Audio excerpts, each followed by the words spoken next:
Everybody, welcome to today's session. I'm going to give it probably a minute just to make sure that everybody arrives on time, but as you'll see from our title slide, today we are talking about anxiety-related absence. So yeah, we'll give it another minute or so, let everybody get settled in, and then we'll get started. So hopefully you've got a cup of tea or a glass of water, and you're ready to get going. Looks like we've got quite a few people on already, so welcome. Yeah, we'll give it until 1 minute past and then we'll get going because we've got loads to cover. If you can't hear anything, just check the speakers on your own computers and things. My comms support hasn't told me they can't hear me, so just double check things at your end and maybe try logging out and logging back in again. A few more joining.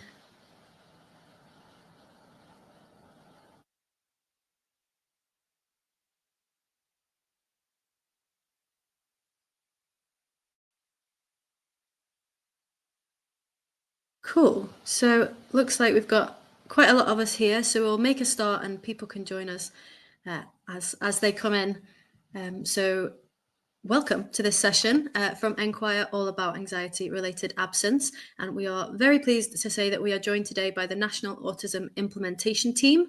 I'm going to be calling them NAIT probably from now on because it's a long name, but it does explain well what they do. So a little bit about today's session. So the session's an hour and a half, but the first hour is our webinar part. So this is the part that's recorded. And in this part of the session, we're going to do an introduction to additional support for learning. My colleague Sarah is here. We're going to introduce you to her later. She's going to tell you a little bit about additional support for learning, what that means and some of the key things you need to know. I'm going to talk to you a little bit about what the law says about attendance, just because it's useful context to have. We're going to be talking about how families and schools can work together. And then we're going to hand over to NAIT, who are going to do a more specific section on anxiety-related absence and sort of their knowledge and expertise from a sort of autism perspective. After that, we're going to stop the recording about 8 o'clock. We're going to have a little break, and then we're going to do the Q&A section. So this part isn't recorded. It's just something for people that have come along tonight that have a specific question. We'll tell you more about that later, but if you do have questions, I would say maybe wait until we've done the presentation part, because hopefully we will answer lots of those questions. But yeah, then we'll have the Q&A for about half an hour at the end of the session. So first thing we should do is introduce ourselves. So my name is Beth. I am an Advice and Information Officer at Enquire. I've been at Enquire for about 3 years now. Originally, I worked on the helpline, and now I'm sort of sidestepped, and I do a lot of our outreach and our webinars, some of our youth participation. Somebody's asked if this is for schools in Scotland, and yes, it is just for Scotland. So Enquire is actually funded by the Scottish Government, and our remit is to provide advice and information about additional support for learning, what the laws and guidance say for children who attend local authority schools or whose education is the responsibility of the local authority. And as it says on the slide there, our vision is that all children in Scotland are supported, included, and listened to throughout their education. There's a lot of things that Enquire do, so you are joining us in one of the parts of it, one of our events. Events is just one of the many things that we do. I'm sure, hopefully, that a lot of you have heard of us before, but the other ways that you can reach us are, first of all, on our website. So we have a website, enquire.org.uk. That is our website for adults. So it's for parents and carers and professionals. Then we've got our website for young people, reach.scot. So it's very similar information on Reach, but it's designed in a way to be accessible and interesting for young people. You can also get in touch with us directly. So all the information that we would ever share with you is on our websites. All the information you need, hopefully, is on there. But sometimes it's nice to speak to a person to have a one-on-one conversation. If you've got a really specific question, or you're living in a specific circumstance, your child or young person has something that you want to clarify with one of our team, then you can get in touch with us directly. Our helpline number is on the slide there. You can also, if you don't want to call, you can also send in and chat with us via a web form. So in that circumstance, you would write us a little note about what it is you're asking about, and we would reply to you within 10 days is usually the aim. And we also have web chat if you would prefer to contact us that way. The last thing that I should share with you is our link tree, which links to all of our social medias, all of the other bits and pieces that you need. So our social media channels, our newsletter is all on the link tree. So if you want to keep up to date with what we're doing, that is where to find us. And yeah, our newsletter is a bi-monthly thing that we send out with information all about additional support for learning, updates on current legislation, updated blog posts that are on the website, upcoming events, all that kind of thing. So if you're interested in the work that we're doing and you want to keep up with it, the newsletter is really the best place to do that. So that is Enquire. I'm going to just pass over very briefly now to Marion to introduce the National Autism Implementation Team, who are going to be coming onto the call later. Hi there, everyone. Nice to be here. I'm Marion from NAIT and very happy to be called NAIT. And Lorna will be joining us shortly.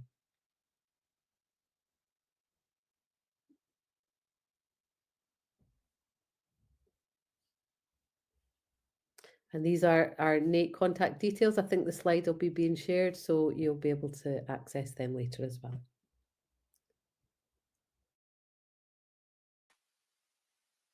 So back to Enquire, and I'm going to hand over to my colleague Sarah, who's going to give us a bit of an overview of children's rights and additional support for learning. Hi there, I'm Sarah from Enquire. I work on the helpline. We're going to be talking today about children's rights with a main focus on the rights around support at school. It's really important to acknowledge that children have a whole host of rights that are protected under different pieces of legislation. This can include the right to education, it can include having their views heard, and it can also include the rights under the new incorporated United Nations Convention of the Rights of the Child, also known as UNCRC. We're going to focus mainly today on additional support for learning and the law around an additional support for learning. It only applies for children who are attending local authority schools or nurseries, or whose places are at a different school that has been funded by that local authority. So if your child does go to an independent school or is home educated, it's important to note that the additional support for learning legislation doesn't apply. However, we actually have some very specific fact sheets about independent schools and also home education, which I would really encourage you to check out on our website.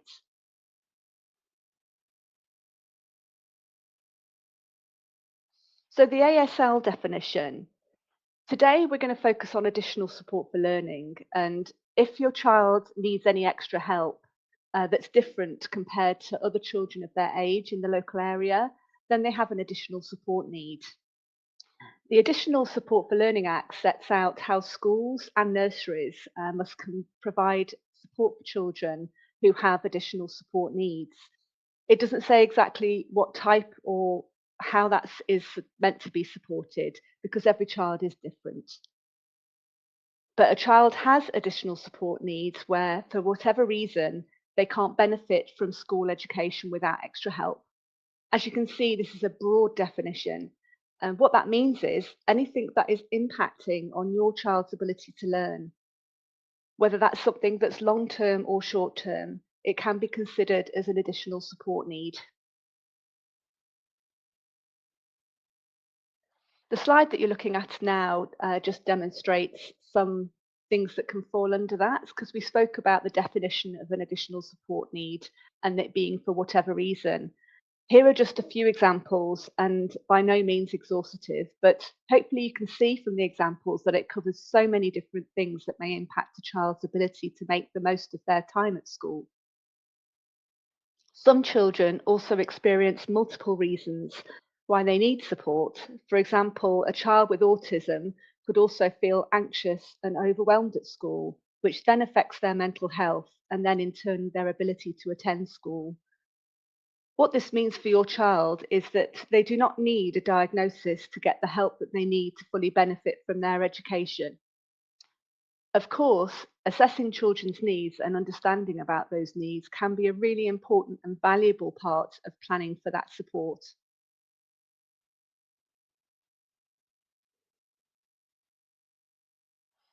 So what are the local authorities' duties? The duty to provide additional support for learning, it falls to the local authority, the education department at the local council. In practice, that is often the school or the nursery who would be the ones that are planning and providing that support for your child on behalf of the local authority. The law also says that local authorities must make what's called adequate and efficient provision for that support. This can include identifying children's needs, planning for that support, and keeping their support under review.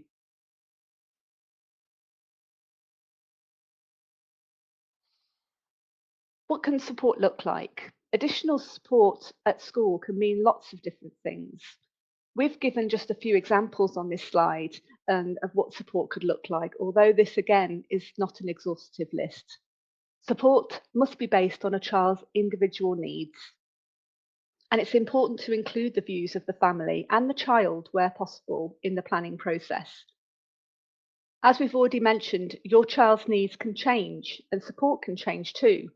Sometimes children's needs will be different for different subjects, or their needs will change over time. For example, a key area is transitions from nursery to primary school and then primary to high school. So keeping the support under review is a real key part in that planning process. You'll see with some of these supports are things that the school can put in place quite easily and without a lot of extra resources. There's a lot of useful resources online as well, particularly organisations like Scottish Autism and the Autism Toolbox, which the school can use to tailor that support. Some children may need further advice from specialists like educational psychology or occupational therapists, or by arranging assessments. And sometimes smaller changes can actually make a big difference. So start by asking the school about how they can help, and what works is always a good place to start. They'll have expertise in what has worked for other children that they work with, and you know your child best. So it's with you and with your child that know this expertise. So maybe being able to work in partnership with the school to find out what works best for your child.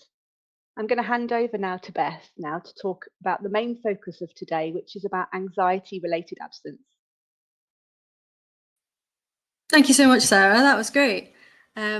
Yeah, so that's a very quick run through of additional support for learning, the grounding and the basis of what a lot of our work at Enquire is all about. And I think it's really valuable to have that starting point to know where we're coming from. Of course, today we're talking more specifically about attendance, and there's a couple of things that I wanted to mention before we move on to NAIT to hear from them with their specific advice. There's a couple of things that you need to know as a parent or carer when we're talking about attendance. The first thing we've kind of mentioned already, all children have got the right to an education. It's really important to keep that in mind, especially if you're in a situation perhaps where your child is struggling to get to school, they're not managing to be at school. What's important to remember is that no matter what their circumstances, no matter what their needs are, their right to an education doesn't go away. That right doesn't go away if they can't go to school. That right is, what do they call it? Inalienable. They have that right no matter what. So it's important, I guess, if you're having those conversations with school to keep that in mind, that your child's got the right to an education, and between you, between the family, between the school, between the young person, between the local authority, figuring out how to do that is the next step. The other thing to bear in mind is that parents and carers have got a duty to provide their children with an education. For most parents in Scotland, that means that they put their child into a local authority school. And essentially, in sort of legal terms, what you're doing when you send your child to a local authority school, when you sign up for them to attend a local authority school, you're giving that responsibility to the local authority. You're saying, I've got a responsibility to make sure that my kid has access to an education. They've got a right to an education. I want you, the local authority, the local council, I want you to take responsibility for that, to make sure that they're getting one.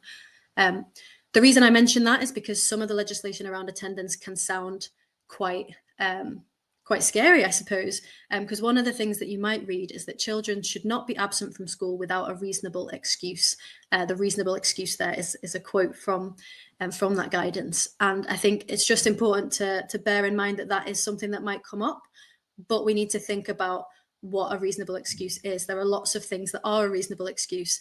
And I think one of the misconceptions is that mental health isn't a reasonable excuse, when of course it is. The same as any other illness. If there's a reason why your child is not well enough to attend, whether that's a physical reason, whether it's a mental health reason, the reasonable excuse part just means there needs to be an understanding of why they're off school.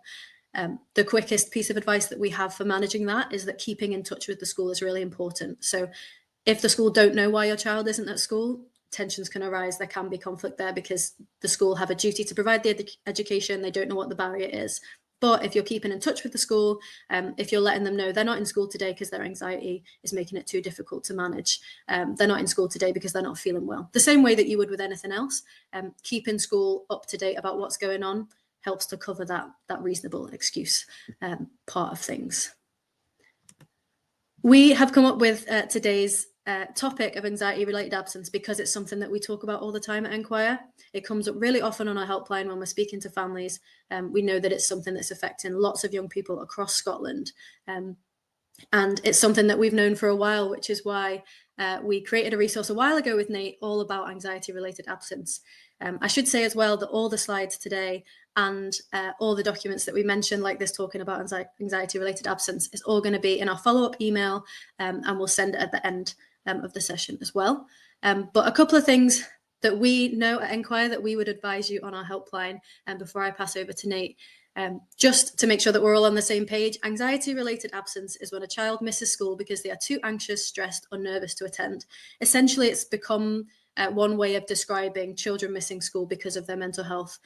If your young person is missing school because they are anxious about the school environment, or if they're anxious for other reasons and they're finding it difficult to get to school, that's known as anxiety-related absence. Just a reminder, as Sarah mentioned, and as I've mentioned as well, additional support for learning, the right to support at school, includes mental health needs. It includes anxiety. It includes not being able to get to school because of XYZ reason. You know, if it's a barrier to your learning, then it's an additional support need, and you've got the right to get support with it. The other thing to mention that I know NAIT will talk about as well is the language around it. We talk about anxiety-related absence because historically there's been phrasing like school refuser, and we want to move away from that kind of language because it implies that the young person is refusing, that it's their choice not to go to school, that the child themselves is at fault, when what we know to be true is that a young person that's struggling to get to school is a young person that needs support. They need more help. It's not the responsibility of the young person to put themselves in an uncomfortable situation. They have the right to the support that they need. So they aren't refusing to go to school. They have an issue that's preventing them from getting to school. And as the adults that support them, we need to find a way to make sure that barrier isn't there anymore, that they get the support that they need to be able to access their learning. And the last point to mention there that we're kind of going to come back to throughout this whole presentation is that schools and families should be working together. As Sarah mentioned, parents and carers have such a great insight into their children. Obviously, you know, you're usually living with them, spending a lot of time with them. You know them very well. You know what works at home. You know the things that they tell you if, you know, they explain to you why they're not getting into school or what the barrier is for them. And that's all really valuable insight that schools should make the most of. Similarly, schools work with children all the time. They are professionals. They are there to support young people to access their education. So they bring a wealth of insight as well. And really one of the big things that we try and encourage at Enquire is building that relationship between schools and families, because it's the together and the working together that helps to get that support in place. I say that as if it's very straightforward, and obviously it's understandable, and we hear often that there are conflicts and difficulties with those relationships, but a lot of our advice is about how to rebuild and how to maintain those relationships, because you know, it's only when we're working together that we get the outcomes that we want, and that includes working with the children and young people themselves, listening to what your child has to say, what they feel about things in a way that works for them too. So that is enough from me. I'm going to hand over to NAIT now, who are going to talk in a bit more detail about anxiety-related absence and how it relates to autism specifically. Hi, thanks very much, Beth. So NAIT are a small team, and we're funded also by Scottish Government to support public sector professionals like teachers with implementing evidence-informed and neuro-affirming practice for people of all ages. In previous jobs, Lorna and I worked with children and families for many years, but it's now unusual for us to be doing a webinar for parents and carers. But we're very pleased to be here this evening. Thank you for inviting us. So one issue that has arisen across our networks is this issue of anxiety-related absence. Traditional approaches and mindsets have not always led to the best outcomes for autistic children and young people, and it's not straightforward, but we're offering our perspective on ways that this issue can be approached. And we can learn most about this when we really listen to the autistic perspective, and we're trying to represent that as well as we can today. So we've shared our contact information and our intellectual property statements there. And again, a note in terminology. So we use identity first language to talk about autistic individuals because we understand that this is the community preference. The resources we talk about today might be relevant for other neurodivergent learners, for example, people with ADHD. And we talk about anxiety-related absence, as Beth has said, rather than talking about refusal or avoidance, because we think that these terms suggest that the child is making a choice not to attend school. And as we all know, it's often that they can't rather than that they won't. And since we wrote anxiety-related absence guidance a number of years ago, NAIT have further developed our use of language. And when we use the word behaviour, we tend to look at just the actions of the child. And sorry, when we use the word behaviour, we tend to just look at the actions of the child or young person, and we fail to acknowledge the interaction between the child and their environment and all the other things in the context, including the people around them. So in recent materials, we've referred to children's actions and responses rather than their behaviour. And here's a plan for our bit of the session today. And in a recent survey that we've done with leads from education and children's health in Scotland, staff are really interested and focused on this issue. So 52% described anxiety-related absence as a significant issue in education, 84% perceived an increase in this issue, and 46% reported that it's happening at an earlier age or stage. Local authority leads consistently estimate that around 70% of those requiring support for anxiety-related absence were either diagnosed as autistic or had related support needs. And one education support lead told us that we try where possible to alleviate any stressors that prevent young people from attending, such as no uniforms, or they do not need to bring anything with them, and so on. We strive to make their surroundings safe, welcoming, and calm. And we've heard from parents and carers, and I'm sure many of you have these experiences that are here today, that anxiety and challenges have been building for quite some time before they become apparent at school. Children and young people are returning from school in a stressed and anxious state, and earlier practical help would really make a difference. Actions that focus on the child or young person changing don't work if the support and expectations remain the same.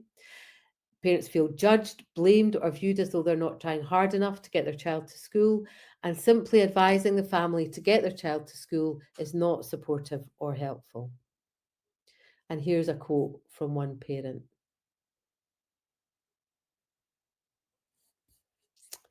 So here's a short clip about Alex, an autistic teenager diagnosed at the age of 14 and for whom school absence was often under 30%.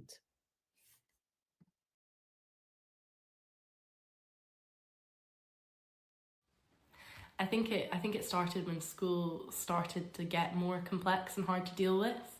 Kind of like classes got bigger and harder, and social situations got a lot harder to navigate. I kind of had like very routine ways that I knew would work around like my friends, and then all of a sudden one day they're just like operating in entirely new ways that are just harder to work out. And I think that was probably really when I was probably 13 or 14. And then like it just started with just when I got really overwhelmed. Like I was always exhausted at school, and I'd always kind of feel like I was just kind of like struggling to get there on time and to get everything organised and keep on top of everything and deadlines and everything.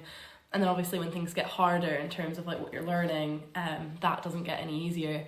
And then I'd always kind of come home and just not be able to function and just feel absolutely overwhelmed and just have to just like lie down and just absolutely recharge. And I always just felt really wiped. And I guess kind of just as things started getting more overwhelming, the anxiety just really started to rise, and I just used to get really anxious about social situations and sensory scenarios and how I was going to cope in like theoretical situations, but also just like things like the assembly and the lunch hall was really hard, and even like the study and common areas I used to get really worried about.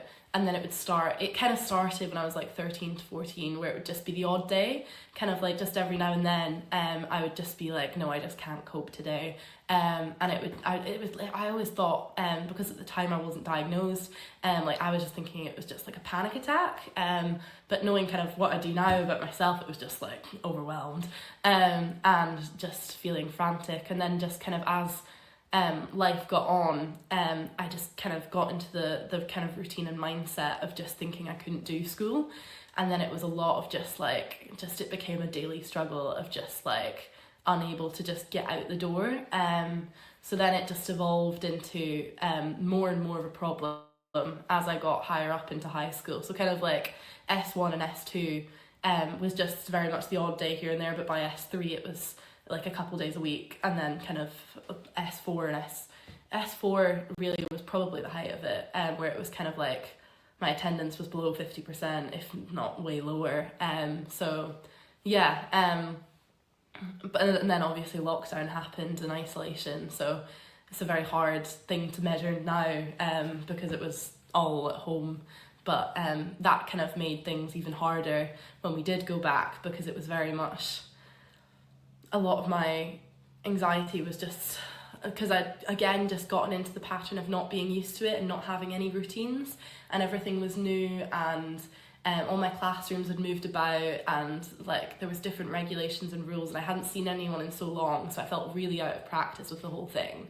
That it just felt really scary. And at that point it was just like, at that point I was in S6, so the absolute temptation was just to just be like it's, you know, like that school just ticked now. So thanks to Alex for that clip. NAIT have developed guidance, as we've said, for schools in 2020, and we've held professional learning webinars for staff working in and with schools. And then we worked with Enquire to create the guidance for parents called Talking to Your Child's School about anxiety-related absence.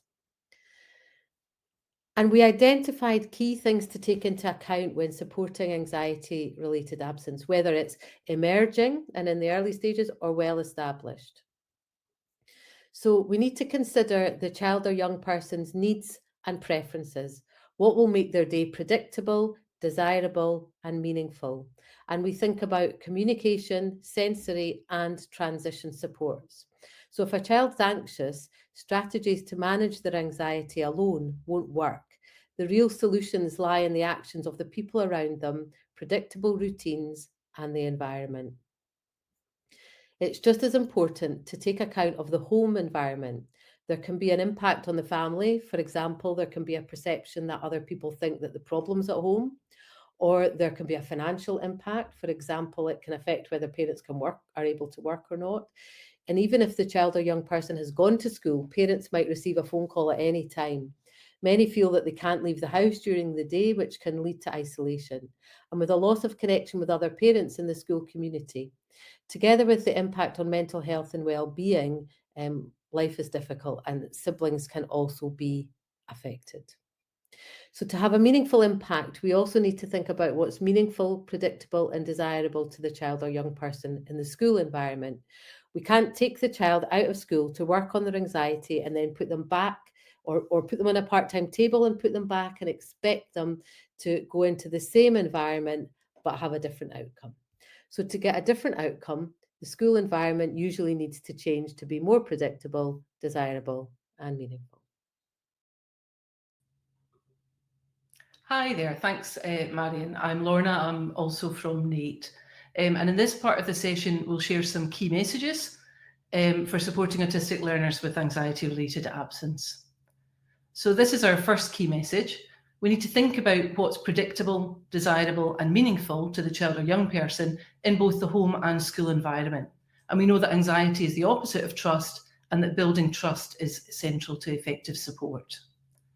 We need to understand masking. So one way to handle social anxiety, social demands and disrupted expectations is to mask.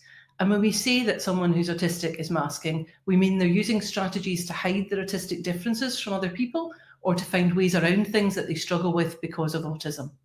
And masking is really very common indeed, but as the word suggests, it often goes undetected. The individual might not be doing it deliberately or consciously, and it might actually serve a helpful purpose for them. Our job is to understand the masking and to understand the young person and to avoid the need for it, rather than setting a goal to stop it happening.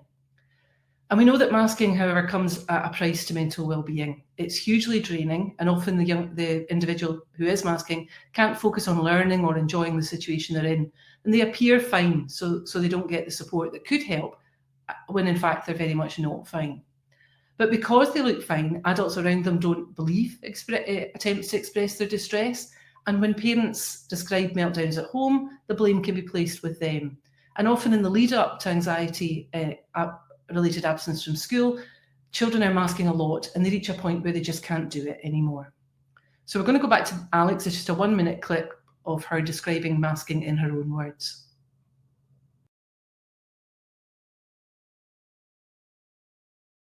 I realized very early on that if I put on a very kind of bubbly and happy persona when I was at school, it was easier to feel accepted and liked by like my peers and by teachers, because I couldn't really understand any more kind of subtle indicators to people that I wanted to spend time with them and socialize with them other than just like really smiley, really like 100% energy all of the time. And that was kind of my formula for a long time.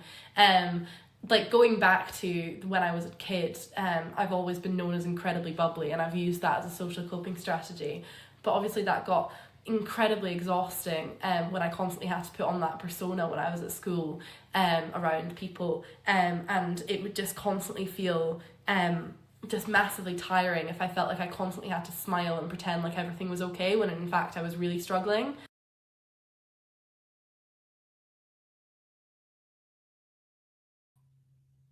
Thanks. So as Beth said, there's an Enquire guide to talking to your child's school about autistic masking as well as the ARA one.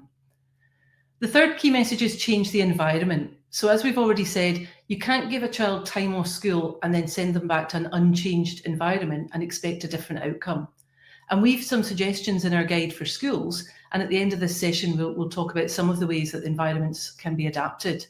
And the environment has two parts. There's the physical environment, like lights, noise, spaces, and then there's the social environment, which is how people communicate and the expectations and social demands. It's important to remember that what happens at school has an impact on the child's, what happens at home has an impact on the child's school day, and what happens during school has an impact on their life at home. So when we're planning support, we need to think about the whole 24-hour life of the child, and we can really try to have a no-blame culture. When trying to understand how to support children and young people with difficult aspects of school, we can learn from times when things have gone well, so learn from when they have attended. What is it that's perhaps predictable, desirable, or meaningful, and what makes some relationships work well? And what are the adults doing at that time that could be replicated in other contexts? It can be tempting to increase the child's day in small increments, with them staying a little bit longer every day. However, it can be really difficult to have too many changes. So working backwards from home time can really help make the child's day more predictable. So the end of the day is always the end of the day. And our final key message is that good things should just happen. So in the past, we might have used incentives or rewards to encourage a child to do things that are hard for them or even intolerable to them. We might have made access to fun things dependent on good attendance. For example, only allowing children to go to clubs or groups or trips if they've done X, Y, or Z. But we know that neurodivergent children and young people are often working much harder than everyone else just to get through the day in a world that's largely designed for neurotypical people. And we believe that good experiences and nice things shouldn't have to be earned. Good things should just happen. And in the past, we might have thought about goals differently. with more of an emphasis on the child changing. So we might have had a target for a young person to attend 50% of the time, or that they'll be less anxious, or they'll use breathing techniques to manage their anxiety. And that type of goal is really missing key elements. So some areas are now setting goals with two parts, highlighting that the young person will do something when the adults do something. So with this in mind, for the young person to be motivated to come to school and be actively and meaningfully engaged when there, the adults around them need to make certain adaptations. So this could be understanding and making adaptations for their sensory preferences, or making the day predictable through consistently using a developmentally relevant visual timetable, or making the day desirable by planning activities around the young person's interests. And this final clip from Alex, she describes to us her experience of having a goal focused on leaving the house.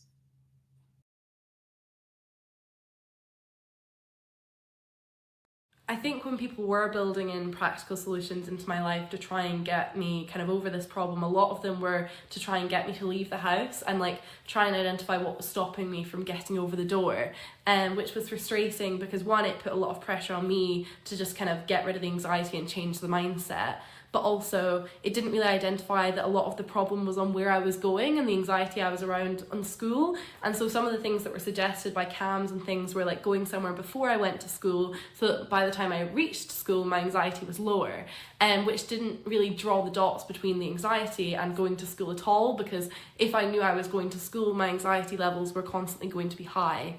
And so I think it would have been helpful to have more of an approach on why I was anxious at school, more than like why I was so anxious to kind of leave the house. Because again, a lot of my anxiety rooted back to a fear of school and the environment that was there. So seemingly complex problems don't always require complex solutions. And it's always helpful to reflect on whether the basics are in place in a school environment. And the basics that we would think about commonly include reducing language, particularly at times of stress, having an individual safe space, that's somewhere that the child can choose to go to when they need to regulate themselves, and they stay there for as long as they feel they need. Having developmentally appropriate individual visual timetable or timetable at all, planned movement breaks that are tailored to that individual, practicing and preparing for change, having two key adults, and this is especially important at the secondary stage, having planned homeschool communication system, and ensuring that staff have access to help and support and know how to ask for help, and finally listening to parents and believing. And there are links to more information about these things in the NAIT guide and on our website. Resolving anxiety-related absence can take time. I'm sure lots of you are aware of that. In our experience, there can be a tendency to see anxiety-related absence as a big problem, and then people jump to conclusions, jump to solutions. But actually, we need to pause to make sure we're asking the right questions. Are we really understanding why they're anxious? You may feel tempted to change schools. However, research tells us that often difficulties will re-emerge in the new school, and it's normally better to try to resolve the issue in the current school. And if our goal is for the young person to be motivated to come to school and to be actively and meaningfully engaged when they're there, then there's no single right solution. The approach we would recommend would prioritise an early response and an autism-informed approach, very much over looking for alternatives to school or introducing behavioural approaches such as reward systems. So before we finish, here are some tried and tested strategies that you might find helpful to discuss with school staff. For autistic children, soft starts, often used in schools, aren't really a free choice time. Rather, they're structured and include known desirable activities, which can be anything from meeting a preferred peer at the gate to having a bowl of cereal or time alone in a quiet room. If planning a gradual return, limit the number of transitions and work backwards. Remember, the end of the day is always the end of the day. And it can be tempting to increase the length of time at school in those small increments, but transitions are hard and it's important to have as few transitions as possible.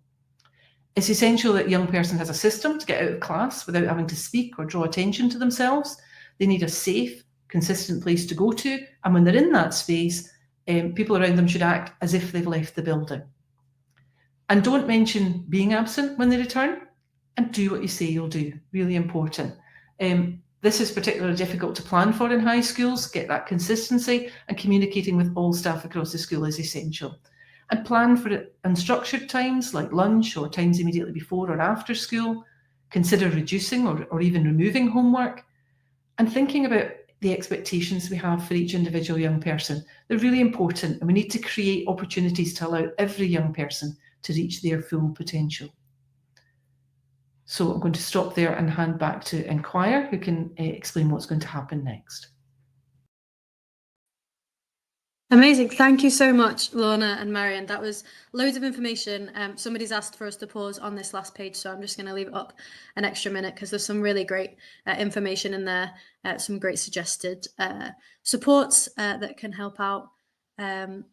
So yeah, what we are going to do now is just jump to the final piece of information that we wanted to share from the sort of Enquire perspective. The suggestions that Marion and Lorna have shared there from NAIT are really great examples, and in our Q&A we're definitely going to get into more of that conversation. But what we find often on the helpline and through a lot of our other work is there are some key things that we almost always recommend, or we always check in with families to see if they've taken those steps first. So I thought I would run you through them because I think it can be really valuable to recognise all the different steps that you can take. The first thing to say is that we need to listen to everybody. The child, first of all, everything that we're doing here, everything that everybody is working towards is a young person, and keeping that child at the centre of things is really valuable, and also can quite often be forgotten. You know, there's often in meetings or talking to schools, there's a lot of voices at play, and actually sometimes the simplest thing to do is to stop listening to everybody else and to focus in on that young person, because quite often they know themselves very well. They know what they're finding really difficult, or they know what they love to do at school and what would be a really valuable place to start if we're talking about helping them to have confidence and to feel that school is a fun place to be or a nice place to be, improving those associations with school as a place, hopefully less of anxiety and more of a positive one. The other people we need to listen to, as I mentioned before, are yourselves as the parents and carers. I know in the comments there's been some frustration shared about feeling that parents aren't often listened to, and that's definitely something that we do here in our work. I think it can be really difficult for schools to create the time and the space to listen to what parents and carers have to say, but actually it's a really valuable thing that they should do, because of course you have such an insight into a young person, like Marion and Lorna had mentioned, that 24-hour cycle of a day and how a young person is feeling throughout that time, and the things that work at home that could work in school and vice versa. Similarly, as I mentioned earlier, listening to the school and understanding, even as a sort of in the practical sense, what happens at school, how things work at school, what might work. Often professionals have worked with other young people before and they can use some of that insight, but that's not to say that young people shouldn't be taken seriously as individuals, because every young person, is an individual and has their own individual needs that should be listened to. But it's important that we work together with the school as far as we can, and figuring out the best way to do that. So one of the things that we often talk about is how best to communicate. So do the teachers you work with like to have a quick chat at the end of the day, or is that the worst time to speak to them because there's 100 different things going on? They've not got a pen and paper to write anything down. They've just been at work for however many hours and their head isn't in the right space, where an email would mean that they can read it in the time when they've got the brain space to do it. Or it might be the opposite. They get 100 emails every day and actually it might get lost and they'd rather book in a meeting with you to have that conversation. Deciding what works best for who should be between the two of you. So it shouldn't be just meeting the expectations of the school, but it should be also working out what works best for you, whether that's, the hours that you're working and the days that work better for you to come in, whether a phone call suits you better because you're not really somebody that likes to email, or you have difficulties writing things, so it's easier to just have a conversation out loud than it is to do something formally. Whatever it might be, having those conversations not only about what the problem is, but how you'd like to work on the problem together can be really valuable. And as I've mentioned there as well, it's worth getting the other professionals involved. So if you are in touch with CAMS, if you do have a social worker, if they go to a support group where they've got a member of staff that has really worked well with them and has found some techniques that work, all of that information is really valuable. So if that information can be taken to the school with the child's permission and used in a way that's going to help them to access education better, and if everybody's happy to do that, or there's ways that you can do that, then you definitely should make the most of that information. With that in mind, our first piece of advice quite often on the helpline is to ask for a meeting. Sometimes you just need to create the space to sit down and have that conversation. But one of the important things we also recommend doing is taking some steps to prepare. So often meetings aren't very long. It might be one opportunity in a term to have an in-depth conversation, and taking the time to think about what that space is going to be like and what's going to be valuable to you can be really helpful. So thinking about, for example, when we're talking about anxiety related absence, there might be 100 different things that are going on. There might be 100 different things you'd like to try, or 100 issues that are affecting your young person. And I'm not saying that you should negate any of those, but what I'm saying is sometimes in that short space of time, prioritizing what the most important thing, or what the thing that's having the biggest impact on their mental health, or the 2 or 3 things that are having an impact can be really valuable. So like we'd mentioned, that Nate had mentioned, in terms of the goal setting, what is the goal? Because what are we aiming to do here? Are we aiming for them to get their Nat 5s because they're halfway through and the exam pressure is what's making them not want to be at school? So how can we support them to get their English and maths because they want to go to college and that's what they need? Or is it that we really want them, they're really struggling socially and that's why they're struggling to get into school? So what can we do to focus on their friendships and build up that social interaction so they feel more comfortable going to school? Taking that time to think about those things and figure out what your priorities are can mean that the meeting then is really much more valuable, and the time that you've got is used more effectively. And also within that, we would say letting the school know before you get there so that they have time to prepare as well, gives them a sense of what's important to you. And it means that when you get there, everybody's on the same page about what you want to talk about. The next piece of advice is to ask for a written support plan or get a review of the plan if you've already got one. There are lots of different types of support plans. We've got loads of information on our website at Enquire. Ultimately, the name of the plan matters much, much less than what's in the plan. So does the plan say what the issues are and who's responsible for supporting that young person, who's responsible for resolving those issues or removing those barriers? If it doesn't, maybe that's what needs to be added. If it's very broad, can we add some details? If there's no named people, can we name some school staff? Reviewing what's in there and saying, this part is working great. This subject seems to do it really well. This teacher's really getting on with them. In the morning, the soft start is working great, but the afternoons are becoming a problem. Can we talk about that? Reviewing what's there, and then updating things, changing things, trying alternatives as far as you can. The next thing that I wanted to say is that it's not always that simple. There are always other things that happen. And I know that a lot of parents and carers have taken a lot of these steps already. And it can be frustrating to have tried having a meeting. You've spoken to the school, you've got a support plan, you've tried again. There are other things that you can do. We don't have the time to get into them all in great detail today, but there are lots of other ways that you can do it. So we mentioned getting an assessment of need. You don't need a diagnosis to be entitled to support under the law, but sometimes schools don't have an understanding of a young person's needs, or maybe you as a parent or carer feel like there might be something going on, and seeking that assessment can just help to get a better understanding of that young person. As we mentioned earlier, the local authority are the ones that are legally responsible for your child's support. So if you've spoken to the school and you've not got anywhere, you've asked for a meeting, the meeting didn't go well, you've tried to build that relationship and it's not gone as well as you'd hoped, there are points of escalation. You can contact the local authority directly. We've got local authority contact information on our website. So yeah, there is that next step if you need to take it. And then beyond that, there's other things too, mediation being one of the ones that we quite often recommend. A mediator is a sort of third-party independent person that can work with you and the school to try and reach an agreement together. There's lots of other steps beyond that as well. We've got information on our website. There's a page called Solving Problems, and there's a page called More Formal Routes for Disagreement as well. And they both cover all sorts of different steps that you can take should you need to. But yeah, as far as possible, having those conversations with the school is always the first step that we would recommend you take.